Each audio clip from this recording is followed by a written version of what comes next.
ticking, time is over. Before you know you're older. So sober, alone, you getting my cold shoulder. You crying like it's rain. You causing all the pain. No closure, I'm colder. You getting nothing, Joker. Get down.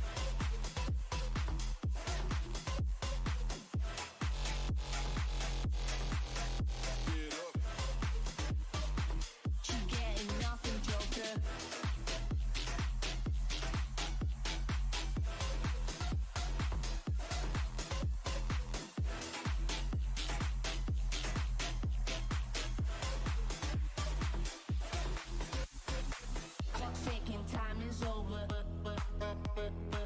Before you know you're older. You getting my cold shoulder. No closure, I'm colder. She getting nothing, Joker. Clock's ticking, time is over. Before you know you're older. So sober, alone. You getting my cold shoulder. You crying like it's rain. You causing all the pain. No closure, I'm colder. She getting nothing, Joker. Joker. Joker. Joker. Joker. Joker. Joker. Joker. Clock's ticking, time is over. Before you know you're older. So sober, alone. You getting my cold shoulder. You crying like it's rain. You causing all the pain. No closure, I'm colder. You getting nothing, Joker. Get down.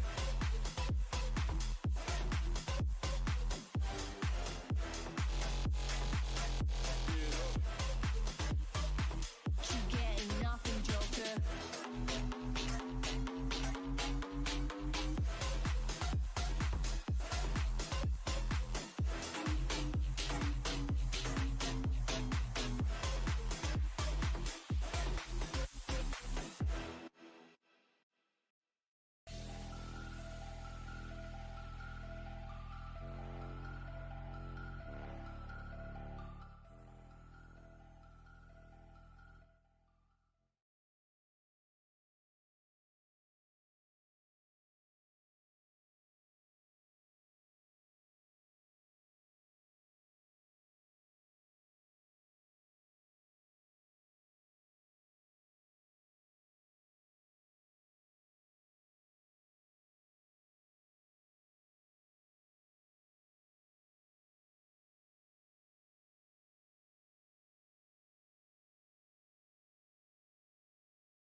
I think I've almost gotten too used to doing something with my hands while streaming that I'm kind of like, Good morning. oh, morning. We're going live. I'm sorry, that was not enough. Good morning. Thank you. Hello, hello. Thank you all for coming to the panel. We're going to talk about parasocial relationships and you. And me. Great to see you all. Hi, everyone watching at home on PAX 2. So, hope everyone's having a good start to PAX. Welcome on in. And we're going to introduce ourselves and then get talking. There will be time for Q&A at the end. And I say this at the start and end of every panel. Q&A means for question and answer. I don't care about your backstory. I don't care about your context. And I'm being very literal here because we don't need it and we don't have time. So when we do Q&A, while we're sitting here talking, maybe take out your phone and write your question and have it ready. So without further ado, and I will go last because moderator privilege. And we didn't sit in the order on this slide, but I'm going to start with V. Hello. Hello. Hi, everyone. I'm V Muse. I am the partner and talent manager of Codename Entertainment, a.k.a. Idle Champions at the Forgotten Realms. I'm also a pro DM and player, as well as a professional mini painter. That's I can never Clap follow you. louder. You're too cool. You are too cool. It's like, Matt Mercer is next door. We need louder clapping. Come on. There you go. Yes! I like it. Yes. That's good. Well, I'm absolutely awake now. Hi, I am Brian, aka Urban Bohemian. I am a Twitch streamer, TTRPG player, and sometimes, when they twist my arm, GM.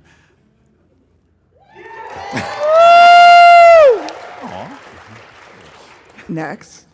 Hi, I'm Chris Cinneas, aka the Painting Pirate, a miniature painter, variety streamer, and occasional guest on charity one-shots where I like to make my GMs regret their life choices by inviting me. That's true. I am Dr. Raffael Boccamazzo, better known as Dr. B for long Italian name reasons. People took one look at my name and went, no. But yeah, I'm a clinical psychologist in Washington State. I'm the clinical director of Take This, the oldest mental health nonprofit in games. Go check out the AFK room here, the most boring room of the show by design. I'm an occasional streamer, public speaker, author, consultant. I am professionally around.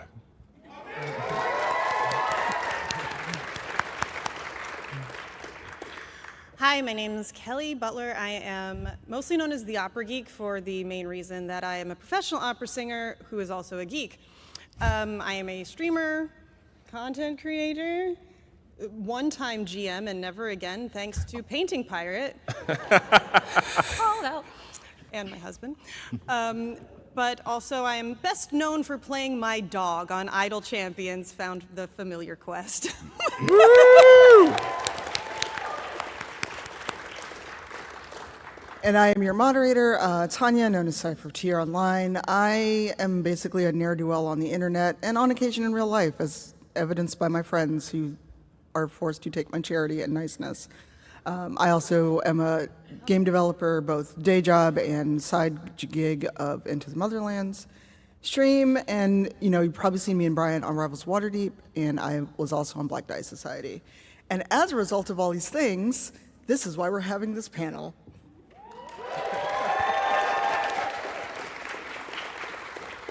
So, show of hands, who knows what a parasocial relationship is? So, the fact that almost everyone in the room raised their hands means the people that need this panel are not here. They're watching at home. They better be. I meant the people that are next door in line and queuing up for our friend. But I'm also just being snarky. If you haven't met me, surprise.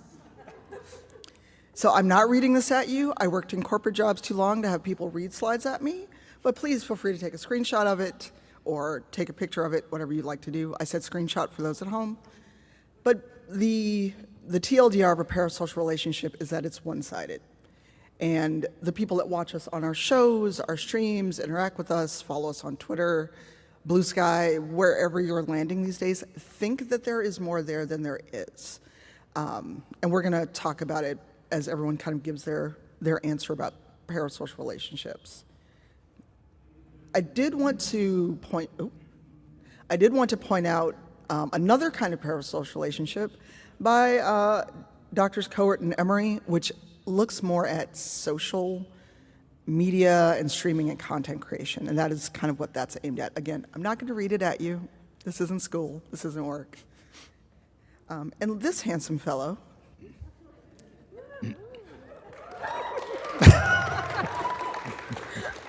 is going to lead us into the discussion on kinds of parasocial relationships. After everyone has a chance to talk about, for you, what kind of parasocial relationships have you encountered in your creator's journey? And we all will have time to give examples, both good, if there are good ones, and bad. So who wants to go first? I mean, I'm cool to go if you want. Sure. All right, so I've had a plethora of relationships parasocially based. Some have been extremely positive. Case in point was I have a YouTube channel where I show people how to paint miniatures and build terrain. And a gentleman emailed me out of the blue one day, and he said, I just want to thank you because I have 2 little girls. I'm trying to get them into RPGs. They see this woman who is confident, knowledgeable, and creative, and they have locked and loaded onto your channel, and they watch it every single time. They're making terrain, they're painting minis. Thank you so much for the time and your dedication. So he's checked in with me every so often, maybe once a year I might hear back, letting me know how the girls are doing. So for me, that's been something that I honestly cherish and is fantastic to hear. However, on the flip side, I have been in a situation where a certain individual, who will remain nameless, decided that they were very fixated with me. I don't know why, I don't know how, But I woke up one morning and they went through my Instagram account and liked every single selfie on my account. Not the minis, not the terrain. Jumped over to the next account, did the same thing. Jumped over to yet another account, did the same thing. Blocked. Okay, for me that's an alarm that something's not right. They're not following me for the content, they're following me for the face, which isn't great for me. Then, after blocking him on all of my personal social media, he jumped over to the company that I worked with at the time and started doing very similar things, showed up in live streams and started commenting. We actually had to take it to a cease and desist level because this individual did not get that I was not his personal infatuation. So I've run the gambit of parasocial relationships. Sorry. It's okay. No, it's like that's okay. I've mostly had good experiences, I think. Like similar to what V mentioned, I have had people who have told me that like they or their children enjoy seeing a queer person of color streaming, being able to play games, being able to succeed, and it helps them know that they belong.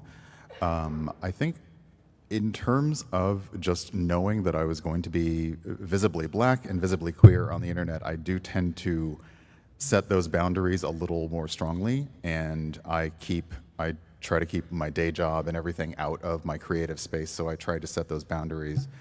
And I'd say like the most I've had is people generally just assuming a little bit too much friendship because you see me, and as that slide on social media said, part of what we do is being entertaining. We are trying to be the person that we want you to pay attention to. It's just that we also have to remember to set those healthy boundaries to understand that I am a person who's not quite a celebrity, but I am being your entertainment.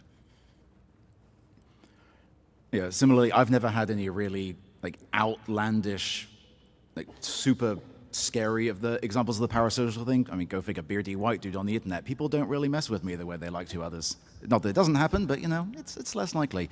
I think the way I find it more manifests is people tend to blur the line as to when a relationship stops being parasocial.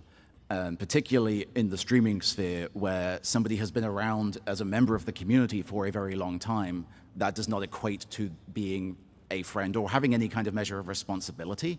I've definitely observed, like, over time, people tend to think that either they need to be helpy when the mods are dealing with a situation, or the rules, like when it comes to things like backseating, no longer apply to them because they're, you know, a regular, but that's still there's that parasocial kind of line there. Tenure does not mean you get to blur that. Oh, okay. All right. That's it. I deal with it in all sorts of different ways because I mean, there's different ways of conceptualizing things like this in the psychology world, and you know, ever since therapy was formalized in Western Europe 150 years ago. You know, we talk about things like transference, and I won't get into the boring details of this, especially this early in the morning. All of you are going to take a nap. But, you know, the line is an awareness on the part of the individual. Like, we all have media figures that we idealize. Cool, for better or worse. I idealize two guys named Rogers, Fred and Steve. And Captain America and Mr. Rogers, when I think about what would they have done, tends to be good advice.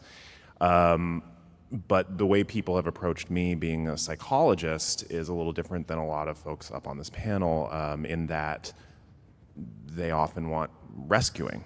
They want help. And my presence has been, there's an expectation set that I will help them when it's not appropriate a lot of the time, especially in a streaming space. It's not private, it's not ethical, it's not legal. And so some of this, you know, sometimes people are grateful for, like Brian has mentioned, for being visibly of a certain identity. I'm very public about being autistic and ADHD. It informs a good chunk of what I do. But on the flip side, I've had stalkers, and I keep an evidence file now.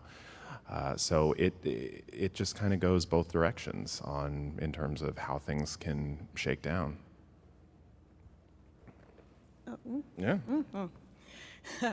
So I've had some varying degrees, just like everybody else here. Probably my favorite was the fact that after I sang Musetta and La Boheme for the first time, I'm like walking to my car, I have a hoodie on, sweatshirt, and I just hear someone yelling in the parking lot, "Opera geek." And it is a fellow streamer called Praxagorthesmophoria, who turns out lives 20 minutes away, and now we go to Sunday dinners at her house, and it's fantastic because she's an amazing cook. But you also get the people that have come into my streams and are, in some cases, obsessed with certain anime characters I did the voiceovers for. The worst example being somebody coming in, he's just saying, "Someday I'll find where you live." You know, I understand that maybe they meant it as "someday I want to meet you," but that's not what they said. And you have to be really careful about how you approach people. Probably the best compliment I've ever gotten for performing applies to this on both sides. Somebody said, when you came out on stage, you made everybody in the audience feel like they were your friend. That's a great compliment, but it's a double-edged sword in a lot of cases because people will cross boundaries. If you're open about your mental health, like I am, like pretty much everybody is here, people like to trauma dump in your chat. And it can get really interesting. I think on the balance, I've had a lot of great interactions, but people do tend to step a little across that line quite a bit. And that's actually a great segue to the 3 kinds of parasocial relationships we're going to talk about. And because I am that person, we're not going to start with the audience to creator performer one that everyone is familiar with. We're going to start with the creator to audience. Because, what? Uh-oh. Oh, yes. We've seen those people that, you know, I don't want to say prey on intentionally, but they will use the goodwill of their community to be like, "Oh, I really want to go to PAX, but oh no, I can't afford it." Suddenly, their coffee button, their dono button is going off on their chat. And, you know, assuming nothing about their actual situation, whatever, but when you see the same behaviors over and over, there's one of 2 things you can consider.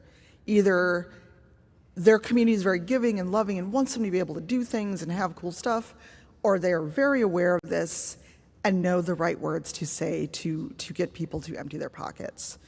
And anyone watching at home, if you think this means I'm calling people predators, that's a you problem. Maybe hit dogs holler. Because the people sitting on this panel, I have all met through streaming and online. There are people, I've known Brian the longest, but everyone I know that's here at this show that is a friend, I've met because streaming online. We're not saying that parasocial is always bad or inherently bad, but it can get very dark and very scary. And with that in mind, let's talk about creator to audience. And since we went, starting with V, let's mix it up. I'm going to put Raffael on the spot. What I do? You exist. Cool. But you know, we've talked about this a lot, both as friends and as colleagues. But also all of us in one way or another perform in the public eye. We're here doing panels and games. Brian's a PTI fellow. I was a fellow at West. Or just we exist as our authentic selves, and that gives people weird ideas about how they can interact with you. Because they either, well, imprint is weird. That's people to animals. I'm not going to say that. But they find a commonality, and the commonality is here and here. They think it's here, and it's not. So, Raf, Yeah. let's talk about this creator to audience. What is your thoughts and experiences with this? I mean, I think that a lot of content creators, especially when they're first starting out, they don't realize that the instant you hit that going live button, you're not just playing video games for your friends, you're a broadcaster. If you got an audience of 2 people, you're a broadcaster. And the instant you go live, I like to think about things in terms of, are you responsible for somebody or are you responsible to them? And once you're a broadcaster, your responsibilities to people change over couch co-op. And now you are cultivating a community. And anecdotally, I think, especially when content creators are first starting out, they don't think about it like a business space. They don't think about deliberately cultivating community, and they often talk about things in very overtly friendly terms. I mean, how many spaces have you been in where they use terms like family or friends? And with new media and evidence starting to show a more 1.5 directional relationship where there is some degree of reciprocity that confuses some people, when you're starting to blur the lines with names like that, like where the fairy family, I don't know, I mean something like that, I don't know if anybody uses that one, but it can blur those lines anymore. And so Tanya used the name my friends call me, but I'm very defensive about that. If you don't know me, you call me Dr. B until I tell you otherwise.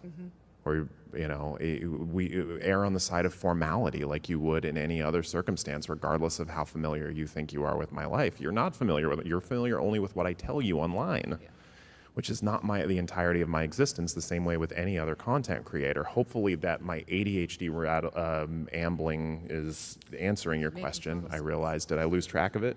A little bit, but Sweet. That's okay. What was the question? You can see it. It's right there. We're just talking about that. We were talking about that one. That's the slide we're on. It's okay. Awesome. Does anyone else want to tackle this before we move on to our next creator to creator? I will say that, like, there's also a degree about, like, the top one, greet everyone with pet names. So there's also a degree of that. Like, I wanted a gender neutral way of greeting everybody, and I like hedgehogs. So everybody became hedgehogs, and they are my hedgehog army. That's a lot different than saying, hey, you're my best friend / family. And you have to understand that there is a very fine line there.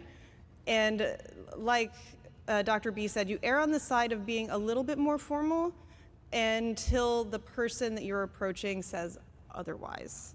And, that's kind of, I don't know, just my little thing. I like hedgehogs. Yeah, and I think it's sort of inherent there that we're looking for better ways to refer to the people who may be in that sphere. And even using community, that word still carries a bit of a weight. And as Raf said, when you start even calling your viewers a community, you need to acknowledge the responsibility that you are now taking for that. And I also feel, sort of talking about the slide earlier, when anytime I feel that money starts to enter, and not just the standard, you are paying like $5 to subscribe to somebody on Twitch, or you're paying or subscribing to a YouTube channel, but the moment that a creator does say or imply, hey, I have a wish list, or I'd like to do a thing, the minute that money starts to come into the picture, you as the creator and you as the viewer / consumer need to be super aware of what the boundaries are on that. You are not paying, you're not paying their way. They don't owe you necessarily anything. That should be inherent in that relationship, regardless of how much the creator is like, oh, I'm just a small little bean that can't take care of myself. They're not really asking a viewer to take care of them.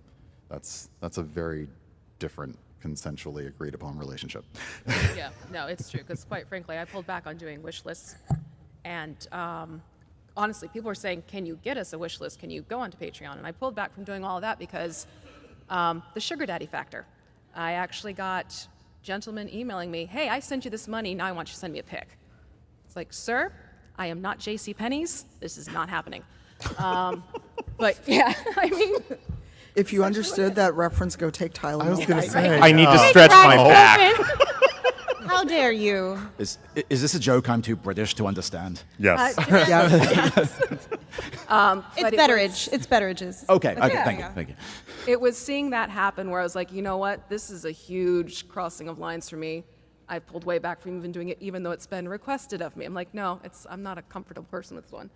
And the other thing that I notice with some content creators is, bye everyone, I love you. It makes my skin crawl, because that just flings that door wide open for people to be like, oh, they said they love me. It's like, no, they're just using a term of endearment that's too broad and can mean too much to different people. So that's something where I've always made a point where I will not say, love you so much, unless I know it's a very personal friend in the chat, hey, I'll talk to you later, love you, bye, type of thing. So I made a point to come up with an expression to end my streams, be good to yourselves, be good to each other. I to actually, me- oh, sorry. I jumped on. For me, that felt like a safe way. It's like, hey, your welfare and well-being is important to me. Doesn't mean I love you. I need to know you better. Well, I actually deliberately borrow a phrase along those lines from a middle school teacher I know, and I've now used it at the point more than she has. I heart you all in a school-appropriate way. Because it conveys, I do have gratitude, I do have affection for the people who come to watch, for the people who come to participate, and at the same time, we're subtly, actually overtly acknowledging, there's some boundaries here, okay? Like, we're not buds, we're not friends, and in some cases we are when we hang out in person, but acknowledging I do have some affection and gratitude for you, but there is a limit, there is a wall here, okay? And I would just implore any creator of any size, be cognizant, because there's a power differential. Your words carry weight to your audience, no matter the size. I think tying back to a point that you had made earlier, Dr. B, about once you go live, you're no longer just playing games for your friends, you are broadcasting, and those words having more intrinsic meanings. It's something that I had to really train myself out of before starting, because I grew up in rural England. So it's extremely common for us to just refer to somebody as love. Like, oh, thanks, love, appreciate it, love. Like, that's just a common thing that we do. And that's a way in a lot of, like Australia, that's really common as well. And it's something that you don't immediately think of because it's so ingrained in just the way you communicate. But especially given that your audience is not going to be regional to you. Like streaming as, somebody who grew up in the UK, my audience is not either just US or British, they're around the world. And that's the case for all of us. So just because it feels completely natural to you, it's worth putting that little bit of extra thought into if those particular terms have additional meanings, and either using something that's more neutral, like Hedgehog Army is honestly one of my favorite ones I've ever heard. I really love that one. Like mine is crew, because I lean into the pirate vibe with it. But it just the words that even in just casual conversation can still elicit have also that double meaning of a strong emotional attachment are probably ones to avoid using just to be safe. Sorry, I just had a moment of, what do I say? This is all good. All right, the dreaded creator to creator, because I'm just going to be that person, say it. A lot of times dealing with other creators in any space, but especially in the TTRPG space, is like crabs in a barrel. There's a lot of, me too, I'm going to step on you until I get what I want and then forget you exist. Yeah, I said it, and if you want to see me, fight me after this panel. Because there are too many people that when you're on the rise, or they see that you know certain people, suddenly, oh my God, V, it's so good to see you. Me too. And that's genuine, because I love V, she's my friend. This is true. But if someone walks up to me at this convention and goes, oh my God, it's you, I'm so happy to see you, and they literally can't name a thing I've done, something I'm in, and all they want to do is get to know you because of who you know, that is a parasocial thing. A friend of ours, Gabe Hicks, tweeted about that as well, because apparently he had that experience at Gen Con, of people coming up to him mid-conversation with others, wanting to get introduced to the people he was talking to, or to be brought around to other people that he knows.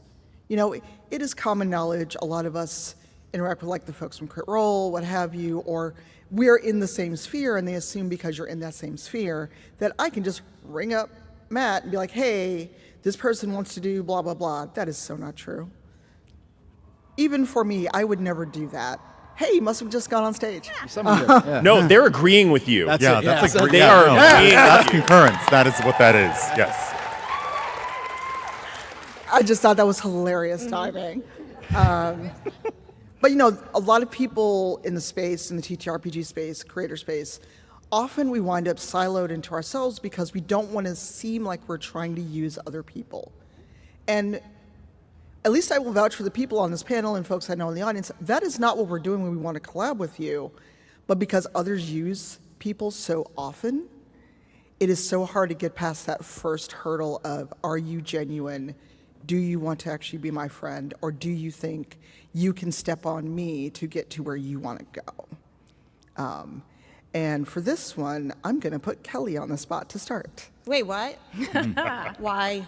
But Kelly, you can help fulfill all my dreams of singing professionally, right? I can't even fulfill my own dreams. Wow, Kelly, you missed the whole point. You missed the whole point. Have you seen the panini that is happening in the world? I can't do But it. it was more hyperbole of this, if I came to you and said, I know. oh my God. And I'm still friends with everyone on this panel. Somehow. I will say that creator to creator, it's very difficult because people don't think of those of us who are in the performance space having massive anxiety about things like that. They see, I tell people, for instance, I'm an extroverted introvert. I'm mostly an introvert who wants to be in my pajamas, but because of the career I chose, I have learned to be what people need at certain times. Here's opera donors, here's people on your stream. But that doesn't mean that I don't look at other creators and think that either I am less than or hold them onto a pedestal of some kind, even subconsciously. And I'm going to embarrass literally everyone on this panel because I have felt that way about literally everyone on this panel. I'm not even joking. Don't even look at me like that. I don't even need to look to my right to know everyone's doing the same expression I am. You have literally watched me walk into walls. Yeah, and because I saw you walk into a wall, I walked into the next one. Oh, God. It's true. Trendsetter. Trends, yeah. But a great example is V. V and I met online. We became really great friends pretty quickly, actually, because we just, meshed. And V did things like make me edible terrain to freak people out so I could just start eating terrain in her classes. I love that. Why did I not know about this? This is amazing. Yeah. You have two people on this panel who cook extensively. Not me. Yeah. I can show you how to eat your terrain. It was literally like she had me building next to everybody else in the class and then swap out the other one. She gave the person with the attention span of a Labrador puppy on caffeine terrain made out of Twix. It was graham crackers, coconut flakes, Twix, food coloring, and dyed powdered sugar. It was a lot. So this was done then to play a Twix on everyone else at the table? Excellent. Yeah, pretty much. It was great. Okay, well, context is I would make things sometimes, you'd be like, I want to eat it. I'm like, don't eat it. Yeah. And finally it's like, you know what, let's make something you can actually eat to freak. Yeah. Basically, wait. And I think it's a great example of the fact that creator to creator can turn into amazing friendships. Yes. Everybody on this panel that originally I felt like I was less than, everybody on this panel has become my very dear friend. And I genuinely, thank you. Yeah. Yes, cheering for friendship. Yes. Yeah, friendship.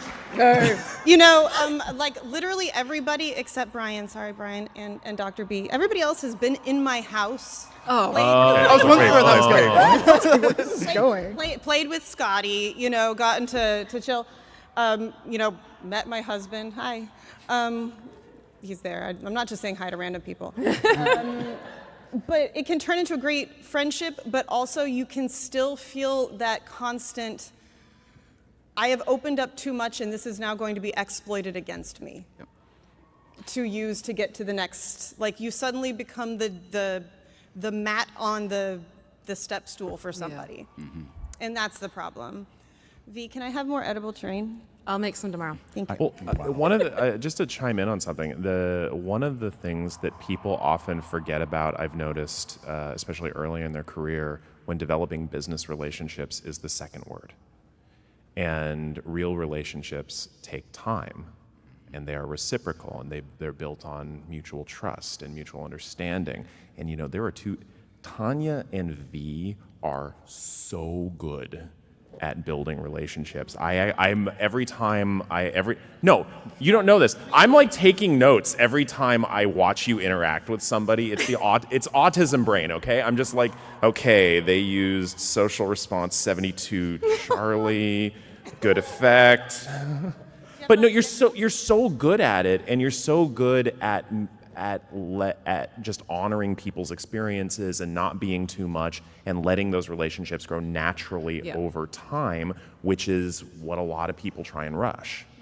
Yeah, I mean, literally my job is, as a creator, I'm working with other creators daily. And someone actually asked on one of our streams, Lauren, remember that? You were sitting right there.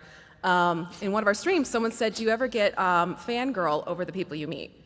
Because you work with all these different people. And I said, absolutely not, because for me, I work with people. I don't work with personalities. And that is something I hold as true to my core as possible, because when I send out that initiative email, hey, we want to work with you, I truly mean you as this individual who has created whatever platform it is, we truly want to work and collaborate with you. I'm happy to keep the email going. If you want to jump into a call, we can do that. I make sure that I approach other creators as people, because I know as a creator myself, I'm a person. I have my boundaries. I have my wants and my needs and my considerations when I'm approached for collaborations on my end. How would I want to be approached in the opposite direction, essentially? So it's something where creator to creator, you have to be careful with what your own expectations are of the person you're approaching, but also what their expectations of you might also be. You know, it's a double-edged sword. I get to work with a lot of fantastic people, but I also get people who know that I work with a lot of fantastic people who are like, hey, hi. How you doing? How you doing? So about becoming a da-da-da-da, and it's like, no. And I think we've sprinkled, like, we sprinkled the word work a lot. We sprinkled the word business in here, and I think to remember that, you know, I always think about my coworkers. Yeah. You know, I like them. We work together. That's great. I am not friends. I may be friends with two of them, and that's after working with them for years and getting to know each other. And you have to kind of remember, a lot of the creator to creator thing is, as a streamer, your audience you should be looking for your audience to be viewers and people who want to watch your content. Your audience should not be other streamers. That should not be who you're appealing to, because that really does feel like you're looking for a reciprocal relationship, and that's not how you should engage in this. And a lot of us, we work together. We're all freelancers in this space, so we're kind of like each other's coworkers. And those stronger relationships may develop. They just may be really good business relationships, one or the other. But you do need to recognize that you're not going to meet someone who does the same thing you do and immediately be best friends. Yeah. Right. I will say sometimes that also does happen, but it's not how you should be approaching meeting somebody you stream with, meeting someone at a convention, etc. Also, in the interest of time, I'm going to move to the next slide. I also do want to have time for Q&A. So remember, when we call for Q&A, there are mics in each in that aisle. Sorry, it's bright. I can't see people. But again, question, not a comment, not a backstory. I know we're at a TTRPG con. I don't need your character sheet, because my dump stat is strength. I will come off this table and this stage. Just a reminder, this is the teacher and me. Questions start with who, what, where, why, when, and how. And so this is a big one. And I was thinking about it a lot in, you know, between so Chris was on this panel with me at TwitchCon last year. Raph was supposed to be on the panel, but life happened. And I got the flu. He did. But in absentia, Chris was a good stand-in Dr. B, as he is also a beardy white guy. Yeah, and I had Dr. B's notes. It's the most intelligent I've sounded on any panel I've ever done. I felt so guilty about dropping out. I think I wrote like an essay of like, here are my answers and da-da-da-da-da. This is the abbreviated version. It was 6 pages long. You were cosplaying Dr. B. I was sitting there with these psych terms. Like, I have no idea what the phrase I just said was, but it sounded really impressive, and it was in a British accent. I win. Oh, there you go. Yeah. But to get back to the parasocial relationship last that a lot of us are familiar with, the audience to creator, the people who do not understand boundaries. And I'm very intentionally wearing my Baldur's Gate shirt because of this, because we've seen it. Wow, I heard that Muttley snicker from someone. That was me. Yeah. Because we saw it a lot with like the Dragon Age fandoms, Mass Effect fandoms, and because those same kind of feelings are happening with Baldur's Gate, we're now seeing it with the Baldur's Gate fandom, especially because the actors are so much more accessible than at the time, you know, like DA, Mass Effect came out. A lot of them are streaming the game, a lot of them are at events, you know, like MCM London happened, MCM Birmingham is happening right now, some of the actors are there. And so it made me think about it because it's weird because I'm in the industry, but I am a fan of these people and of the game and of the writing and everything else. But I've also seen, and this is unkind, and I know it's unkind, but I can't think of a better way to phrase it, the absolutely unhinged way some people have responded to the characters and the actors. And the other part of it too is, some of us have seen this that have been on actual plays or even one-shots. The last bullet point of, people get a little too invested in the character you play. I played Celise Astorio for 5 years. That character is near and dear to my heart. A lot of myself is in that character, but I am not Celise. I have had people come up to me and address me. Oh my God, you're Celise. And I'm like, no, I'm Tanya. You can call me Cypher because I have no idea who you are. And that's another part of that too, is people want to use your name. Like, I've addressed people on this panel by name because we are friends. We have hung out. I've been in their house on some occasions, or I can call them and they are actual, factual, I know them well people. Versus, like when I started working with C&E Games and other stuff, I knew V and we're friends, but that was years ago. The relationship had to build from there. Same with Dr. B. I've known Brian the longest, 20 years now. I feel like it's longer.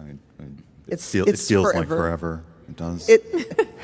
You know, like you're friends with someone to the point of, when did we meet? I don't know. That's ancient history. Live journal days. Ancient history. So again, anyone who got that reference, take your ibuprofen. I heard that ooh in There the you go. audience from over there. Yeah. So the TLDR is basically, you know, the people that blur the lines. Oh, yeah. That, you know, or they, our least favorite thing ever at a TTRPG channel. Did you know that you can't actually do that? But in the player's handbook on page 845, that this stat does not work because you're a paladin of this particular denomination, and Tyr would never let you do that. And I was like, Tyr's not real, at least in D&D parlance. Other deities, we'll talk about that later. Those are the kind of things we're talking about, where because they show up to every stream, they sub to your channel, they give you Patreon, what have you, they think that they can just do whatever they want in your chat, or should they come meet you? And this is why I tweeted, if you meet someone, please just don't come up and say, I follow you on Twitter. We're wearing masks, I hope. You telling me that you follow me on Twitter tells me literally nothing. Or anyone else on this panel. So you need to remember that you feel you know us, and us being the broader spectrum, very well because you're visiting our living rooms, you're doing whatever, you're watching us play these characters and be very emotional, very vulnerable, very open. That does not mean you actually know us. As Raph said, you know what you get to see online, what you get to see on streams, what you get to see on panels. When I leave this panel, I'm going to go do another panel, and then I'm going to go hide because I'm an introvert. I am not someone who enjoys and recharges from social interaction. But yet people assume because you do these things, you must be an introvert. No, not true. And this will, we're gonna talk about this for maybe 10 more minutes, and in the meantime, at about 12:20, if people can be in line at the mic and have your questions, make it relevant, make it a question, or I will tell you to sit down. And I'm gonna put Chris on the spot to start this one. So that was your cue to line up. You. Yeah. Okay. What's the specific question? Talking about Oh, just go. So I'm gonna. Sorry, my brain was just. The train went off the tracks with a slightly different topic of thought, which is relevant to this, which is feeling entitled to the time with the creator, God, yeah. and thinking about this, especially in the context of a con. seeing them wandering around. And the reason the train was pulling into a completely different station was thinking of how this also applies to people who are doing cosplay. And anyone who has ever done cosplay knows the moment you sit down to take a bite of a sandwich, 500 photographers will appear out of the ether trying to get a picture of you. You may want to go and say hi to somebody. It doesn't mean they're in a great situation to be said hi to. They may be busy or with friends or hustling off to their next panel, which is a terrible time to come in and ask to be unbanned from their chat, right, Tanya? True story. That happened here last year. Yeah. Last year, PAX Unplugged, on my way to DM Rivals, someone literally asked me to unban them in person. Yeah. But, I am dead serious. Chris is my witness. It's true. I had to help. No, we got a place to be. Let's go. Went into full handler mode with that one. But it all kind of ties into it. And again, it's the same thing as it being upset when a creator isn't on. Like, I am an extrovert. I'm a socially awkward extrovert, but I get that the energy for me comes from being around people. But there is also going to be a limit to that. There will be a point at which I just need to go and quietly have a breakdown in the corner somewhere. So it's never... With the assumption that you have paid attention to people's, boundaries and have approached in a polite and respectful way, it's generally not going to be about you. Don't take it personal. I have to say something. It takes a lot for some of us to share I don't really want to say darker, but more difficult parts of our life, but that is also part of being human. Mm-hmm. And so when we share things that are difficult or that we experience, if we are able to joke about something, it's because we're dealing with it that way. If you know what I'm going to talk about. If I, for instance, put up a lovely anniversary tribute to my husband goes by Pirate Jesus online. The reason is he has MS, and he wears an eye patch, has a beard and long hair. Pirate Jesus. So when I say, I think I'll keep him, somebody that I have never heard, never spoken to, never seen, responded to the tweet, "Did you start with his eye?" And I was like, who are you? Also, it's still there. I didn't pop it out or anything. But it's difficult because then it makes you not necessarily want to share as much. And in the case of MS, by the way, sir, you are wearing a Quest-accepted MS Society tabletop event shirt. Thank you. So because of things like that, it can really make us not want to share anymore. So be respectful. Just because you see somebody, a creator, joking with their friends or loved ones about something that might look a little dark to you doesn't mean that you should join in on it either. That's all. Well, can I throw in an idea? You mentioned the idea of entitlement. And a good question to ask yourself in any situation is, what am I actually entitled to? And put yourself, a metaphor I like to use is a restaurant. I don't care how long you've been going to a restaurant. I don't care how much of a regular you are. You're entitled to food and friendly service. Now, friendly service doesn't mean they're your friend necessarily, and you are probably going to get better service given how long you've been there, but you're not entitled to know personal details about the staff. And it's the same thing with content creators. What are you entitled to by subscribing? Well, you're probably entitled to a subscription. End of story. And I think to discuss, we all acknowledge that now a lot of, when you talk about, I guess, micro celebrity, and even people who you think of as actual celebrities, movie stars, TV stars, we are so much more accessible now. We have to be on social media, whether somebody is on social media as themselves, as the personality, as the person who is on. And, again, realize that both as if you're going into streaming, if you're going into actual play, you're putting a project out there, realize that even putting together a new actual play, part of that support means that you have to be somewhat accessible. You have to kind of get people a little bit invested in watching your show, in engaging with it and being part of that viewership, and realize that that's where you have to be a little more, I guess, stringent in drawing those healthy lines and those healthy boundaries, and realize that while I can go and follow somebody's account on Twitter and see what they're talking to, that doesn't necessarily mean that I might now know some factoids about them that I didn't know before, but it doesn't necessarily mean that we're bonding over anything, even if I share their particular anything. And I feel like our accessibility, and sadly for a lot of marketing purposes, it's a need more than a desire, is making it more difficult for people to draw those lines, and that's where it gets very blurry.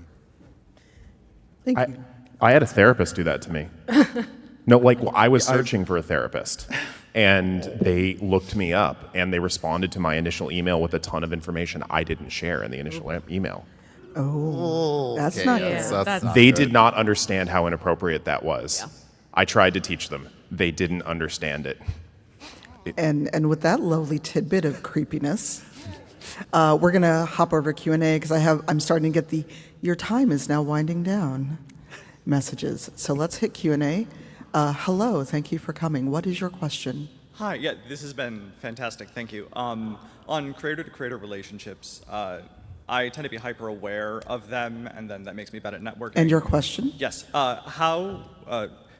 Do you have any recommendations for initiating and then building relationships? Being a nice person and saying hello and being genuine. Yeah, that I can jump right into this one because I've been asked that many times because of what I do. If you're seeking a collaboration with someone, open up, introduce yourself, say who you are, what you do, and then go into, I'm aware of you because, comment on something, a project they have done, let them know why. I think it'd be great if we could work together, and then go into that reason. Wrap it up. Keep it short, sweet, simple. Make sure you acknowledge who they are, who you are. Look forward to hearing from you. If you are interested, give them that out. Don't make it an obligation, and let it sit and see where it goes. Thanks. Thank you. Next, please. Oh, hi. Oh, hi. I have two questions. The first is about audience to creator, and the second is creator to audience. All right, make them quick because we do have a queue. Will do. How do you suggest that audience members reconcile past mistakes regarding parasocial relationships and be better about in the future about making sure they don't cross boundaries? And then the second question is, how do you suggest that audience members who recognize that a content creator who is crossing boundaries in a way that is predatory pull back from the community without feeling guilty? The second one, I don't know how to help anyone with that because we can't manage anyone's emotions. It depends on how much you're invested in that person. And I will let someone else answer the first question. Just one of you, though. I said one, not none. They're hard. It's a hard question. Yeah, insofar, I think I know how I will try and take this one, because the way I think about that is the same way I really approach whether you have hurt anyone in life, which is that nobody owes you their forgiveness, and that is your problem, not theirs. You don't. The best way I think to reconcile past mistakes is to move on and not make them again. Don't go out seek, because there's definitely a desire, right, to go out and seek that. I've changed. Please acknowledge this. That's on you. That's not on the person who was slighted. So just. It sounds reductive, but honestly, just be better, because speaking as a creator, we notice. We do notice when somebody has been corrected, taken the lesson, and it is appreciated, even if it's not necessarily something that's appropriate to outright acknowledge. Thank you. And while we do Q&A, I've moved on to this other slide, which will also help with some of these questions. Thank you. What would be the best way to know when an audience member is ready for more responsibility, like maybe becoming a mod on a Discord server or something? That's not really the topic of the panel, but if anyone has a quick answer. When they're taking initiative and actually helping you out ahead of time before it's even asked or requested. If someone is willing to be like, I'll grab the link, I'll do this, and that type of thing, and they aren't pushing it themselves, that's usually a good sign. Thank you. Thank you, V. Next. Hi. This actually ties in kind of to the second point.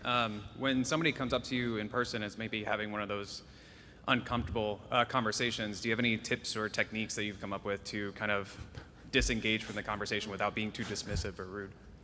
I failed this one. Who wants to take it? Yeah. I have a lot of reasons for disengaging, and many of them legit. I am often on a lot of panels, and I gotta bounce. But sometimes the buddy system.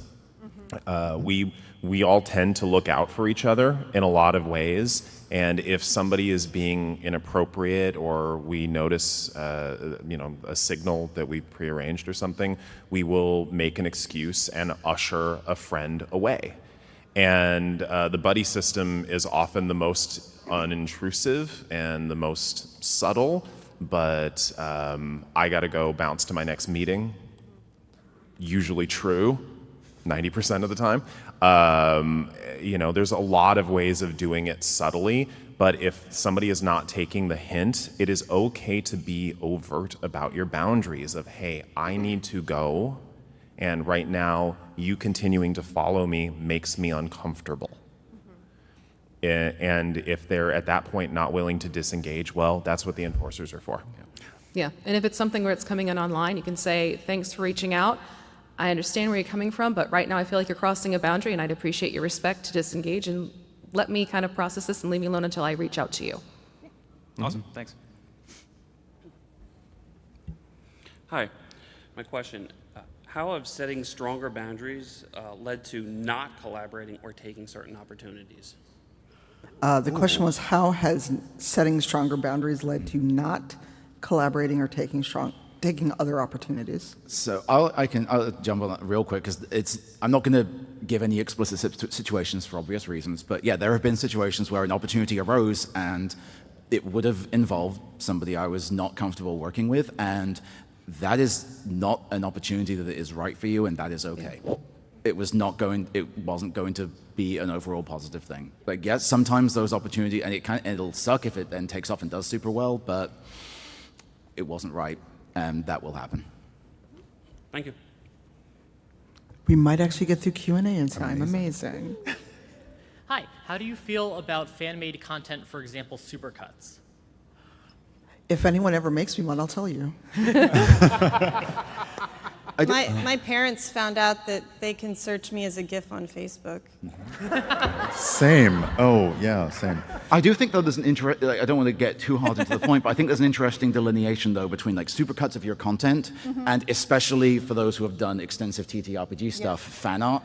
And they can be a very different thing. And if it's of the content, like Yeah. there are, like I have seen accounts that really appreciate the performers on Critical Role. The accounts have nothing to do with their character. It's just pictures of them being cute together, and while that is part of what you're consuming, that doesn't really feel like you're a fan of what they're creating. It just more feels like you're a fan of the person. So I would say if the community around that show, that stream, etc., is the kind where they're appreciating those moments that happen that you're creating, supercuts are fun and awesome and really cool, and the channel itself might really appreciate them.